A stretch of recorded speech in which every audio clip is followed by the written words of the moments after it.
Yagi. Itong manok na ito, makikita mo kahit galing siya sa freezer, pero kita mo siya pula. Pag may bili ako sa normal na mga tindahan na dito, hindi siya kulay pula ang laman niya. Ang meat niya, medyo yellow. Ito pula kasi binili ito mismo sa ang tawag nito Bauernhof, nga nagbibinta sila.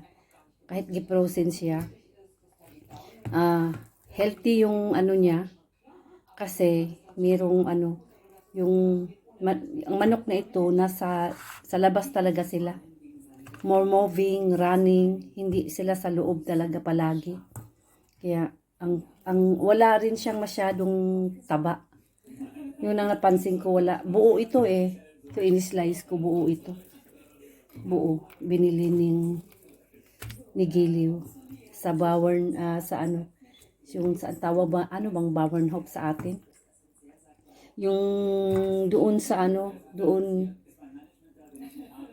yung malaki, yung hindi man matawag na bukid. Poultry ba?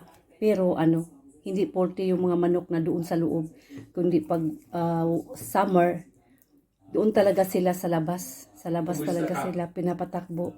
Kaya yung niya, yung laman niya pula. Healthy siya. Healthy siya mga mama. Ni-slice ko na siya kaya magsabaw ako. Sabaw ako ng manok. Nya. At basa pa ang buhok ko. Word for today is the meat from the poultry, na yung mga manok ay nasa labas tumatakbo. Mas healthy siya. Mas healthy siya. Yun ang lutuin ko ngayon mga mama. Peace a day.